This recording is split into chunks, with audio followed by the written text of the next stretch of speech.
नमस्कार, news for nation देख रहे हैं आप। मैं हूं आपके साथ रश्मि। अपने आंखों के सामने अपनी बसी बसाई दुनिया को उजड़ते हुए देखना हर किसी के बस की बात नहीं, लेकिन ऐसा ही कुछ नजारा बिहार के उन जिलों से देखने को मिल रहा है जहां पर बाढ़ ने तबाही मचा रखा है। तस्वीरें बिहार के पूर्णिया से निकलकर सामने आई है, जिसे देखकर आपके रोंगटे खड़े हो जाएंगे। आपको बताएं, पूर्णिया के तटीय इलाके में हालात इन दिनों कैसे हैं यह किसी से छिपा नहीं है। कई इलाके पूरी तरह जलमग्न है। खास तौर पर अमौर और बायसी क्षेत्र में कई मकान नदी में समा चुकी है। इसी कड़ी में स्थानीय विधायक और एएमआई के प्रदेश अध्यक्ष अख्तरुल इमान ने नाव से नदी में उतरकर कटाव क्षेत्र इलाके का जायजा लिया। बाढ़ पीड़ितों की पीड़ा समझने के लिए विधायक उन इलाकों में पहुंचे जहां के लोग इस वक्त बाढ़ से त्राहिमाम कर रहे हैं। अख्तरुल इमान ने सीधे तौर पर चेतावनी देते हुए कहा है कि यहां के अधिकारियों को कटाव प्रभावित क्षेत्र में सर्वे कर परिवारों को उचित मुआवजा दिया जाना चाहिए, लेकिन अब तक ये नहीं पहुंच पाया है। उन्होंने कहा कि ऐसे कर्मचारी जिनको जनता की सेवा के लिए पैसे मिलते हैं, वो पांव में मेहंदी लगाकर बैठे हुए हैं। ऐसे कर्मचारियों को कटघरे में खड़ा करना चाहिए। वहीं राज्य सरकार को चेतावनी देते हुए कहा कि अगर सरकार इस ओर ध्यान नहीं देगी तो सड़क से सदन तक लड़ाई चलेगी। इतना ही नहीं, वहां के पीड़ितों ने भी अपनी बातें कही है। टोटल माने 22। कुछ कटाव निरोधक काम हुआ है यहाँ नहीं, पे? कुछ भी नहीं हुआ है। लोग कैसे रहते हैं? अब क्या करेंगे, जमीन ही यही है, कहाँ जाएंगे हम लोग। फिर आप लोग कमाते खाते कैसे हैं? बाहर कमाते हैं, खाते हैं सर। क्या नाम हुआ आपका? जैनुद्दीन। द्वारा भी यही कहा गया कि सरकार की तरफ से कोई मदद नहीं पहुंचाया गया। पीड़ित महिला का कहना है कि एक पन्नी तक वहां के लोगों को नहीं पहुंचाई गई है। तो जिस तरह से सरकार मदद के दावे करती है, भरोसा दिलाती है, लेकिन इसके बावजूद जो तस्वीरें इस वक्त पूर्णिया से निकलकर सामने आई है वो दिल दहला देने वाला है। क्या कुछ कहना है पीड़ित लोगों का, किस तरह से कटाव में लोगों के जमीन पानी में बह रहे हैं, और साथ ही साथ एएमआई के अध्यक्ष अख्तरुल इमान का क्या कुछ कहना है, आप उनकी पूरी बातों को सुनिए। क्या लग रहा है?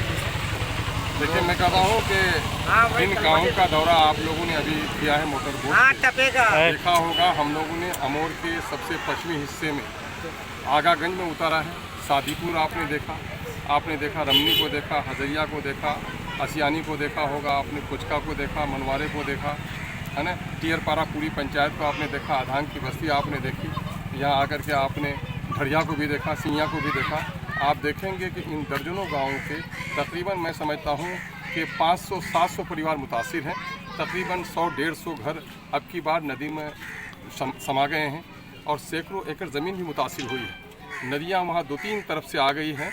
आपने देखा होगा इनके पास, खास करके असियानी के पास, पूरे इलाके को परेशान कर रखा है। लेकिन अफसोस की बात है कि पिछले दिनों यहाँ पर कोई बृहद प्रोग्राम नहीं बन सका। इस मरतबे कटाव रोधक कुछ काम हो रहे हैं, लेकिन ये हमारे लिए काफ़ी नहीं है। हम लोग दो बात की लड़ाई लड़ रहे हैं।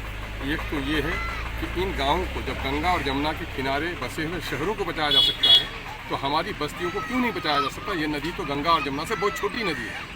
दूसरा मामला ये है कि पिछले कई सालों से जिनके घर नदी में समा गए, जिनकी ज़मीन समा गई है, जिनका जानी नुकसान हुआ है, सरकार ने फूटी कौड़ी का मुआवजा नहीं दिया। बिहार आपदा नियमावली के अनुसार कच्चा मकान का 91,000 मिलना है, पक्का मकान का 95,000 मिलना है। अफसोस तो इस बात के जीआर की राशि भी इन लोगों को नहीं मिली है। तो ये सरकारी उदासीनता के खिलाफ हमारी पूरी मुहिम है। हम लोगों को उनके हक के लिए जगा रहे हैं। क्या आप अपनी दरख्वास्तें सीओ के यहाँ दीजिए, एसडीओ की जिम्मेदारी बनती है, जिला आपदा पदाधिकारी को दीजिए।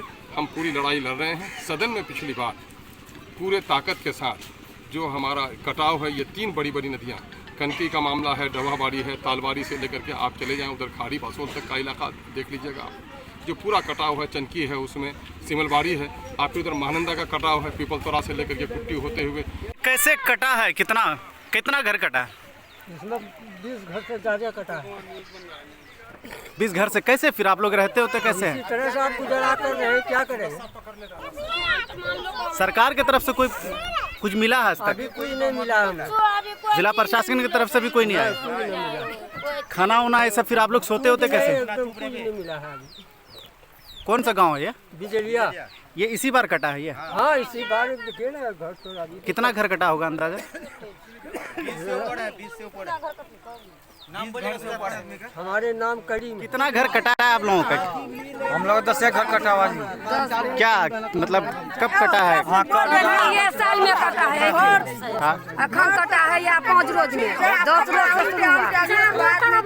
तो साफ कट गया पूरा? साफ कर दिया, घर द्वार जरो कर दिया, तोड़ देखे ना। तो प्रशासन की तरफ से कुछ मुआवजा है कुछ? अभी कौन आए थे? कोई नहीं। अभी कौन आए थे? आई था भाई, सब आई था, सब भाई है तो नहीं, अभी कौन आया था यहाँ आप लोग देखने के लिए? क्या मांग किए उनसे? मांग जो मांग किया देगा तो गरीब को देगा, तो जो चीज देगा लेंगे। कौन सा जगह है ये?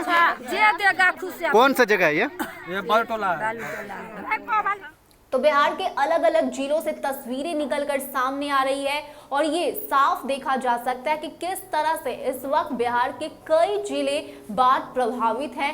लोगों को परेशानियां हो रही है, कई सारे दिक्कत का सामना करना पड़ रहा है, लेकिन इसके बावजूद सरकार के आंख से पट्टी नहीं हट रही। आपको बताएं कि लाख दावे और वादे करने के बावजूद ये दर्दनाक मंजर बिहार के कई जिलों से निकलकर सामने आ रहा है, जो आपको ये सोचने को मजबूर कर देगा कि आखिर बिहार सरकार की तरफ से जो दावे किए जाते हैं उसमें बिहार सरकार फेल साबित हुई है।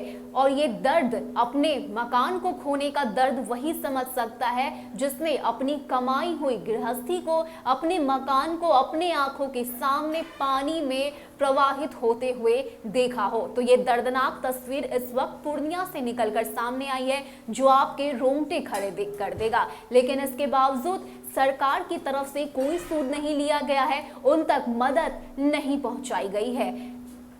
फिलहाल के लिए इतना ही। ज्यादा अपडेट के लिए आप बने रहिए न्यूज़ फॉर नेशन के साथ। नमस्कार।